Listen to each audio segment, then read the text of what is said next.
नमस्कार मैत्रिणींनो, सुगरण अलिबागची या चॅनलवर तुमचं खूप खूप स्वागत आहे।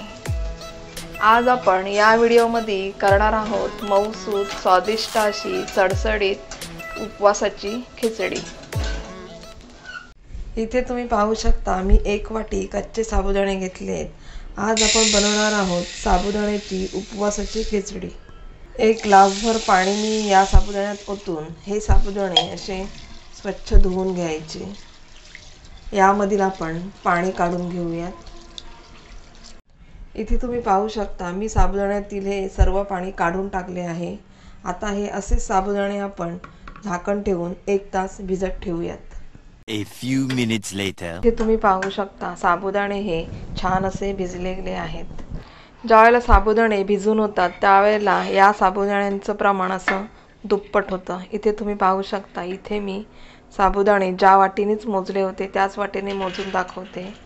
हे आता साबुदाण्याचे प्रमाण 2 वाटी असे झाले आहे। आता या 2 वाटी साबुदाणे भिजलेल्या साबुदाण्यांची आपण जी खिचडी करणार आहोत त्याचे प्रमाण तुम्हाला मी आता दाखवणार आहे। भिजून झालेल्या 2 वाटी साबुदाण्यासाठी आपण 1 वाटी शेंगदाण्याचं कूट घेणार आहोत। भिजत घातलेले साबुदाणे जर 2 वाटी झाले तर तुम्ही 1 वाटी शेंगदाण्याचं कूट घ्या। ज्याप्रमाणे साबुदाण्याचं प्रमाण असेल त्याच्या निम्मे शेंगदाण्याचं कूट घ्यायचे। इथे मी अर्धा टीस्पून जिरे घेतले आहे। 2 मिरच्या कट करून घेतल्या आहेत। मिरचीचं प्रमाण तुम्हाला तुमच्या आवडीनुसार घेऊ शकता। आणि 1 मोठा बटाटा मी इथे कट करून घेतला आहे। आता आपण खिचडी बनवण्याची प्रोसिजर सुरू करूयात। कढई गरम करत ठेवली आहे। यामध्ये आपण तेल टाकून घेऊयात। इथे मी तेलाचं प्रमाण तुम्हाला दाखवते आहे। 2 वाटी साबुदाण्यांसाठी मी 3 पळी तेल घातले आहे। साबुदाणे ज्या आपण वाटीने मोजून घेतले आहे त्याच वाटीच्या प्रमाणे आपण अर्धा वाटी इथे तेल घेतले आहे। तेल गरम झाले आहे त्यामध्ये जिरे घालून घेऊयात। जर उपवासाला तुम्ही जिरे घात नसाल तर जिरे स्किप केले तरी चालतील। गॅस स्लो ठेवा। आता आपण यामध्ये कट केलेली मिरची घालून घेऊया। लगेच त्यामध्ये बारीक कट करून केलेला आपण बटाटा घालूया। गॅस स्लो ठेवा। बटाटा तेलामध्ये परतून घ्या। यामध्ये आपण थोडे मीठ घालून घेऊया। मीठ जास्तीचे घालायचे नाही, अगदी चमच्याच्या टोकावर येईल याप्रमाणे मीठ घाला।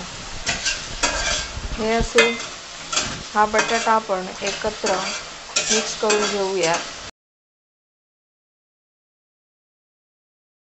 या साबुदाण्यामध्ये आपण अर्धी वाटी शेंगदाण्याचं कूट मिक्स करून घेऊयात।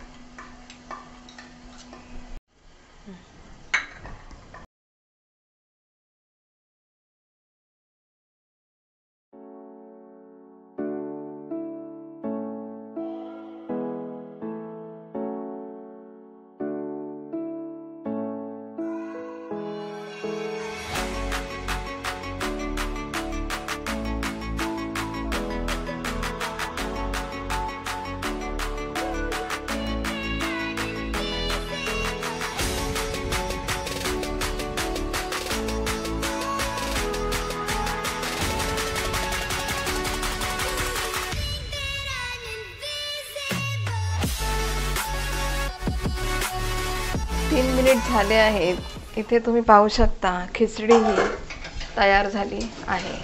खिचडी करताना जाडबुडाच्या कढईतच खिचडी करायची म्हणजे ती चिकट होणार नाही आणि छानपैकी अशी त्या खिचडीला वाफ लावून मऊसूत सडसडीत अशी खिचडी ही तयार होते।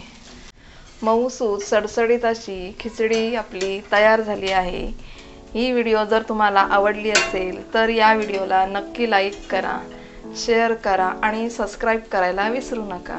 बेल आयकॉनचं बटन दाबा आणि तुम्ही या खिचडीची व्हिडिओ जास्तीत जास्त मित्रमैत्रिणी आणि नातेवाईकांना शेअर करा। ही व्हिडिओ पाहिल्याबद्दल तुमचे खूप खूप धन्यवाद।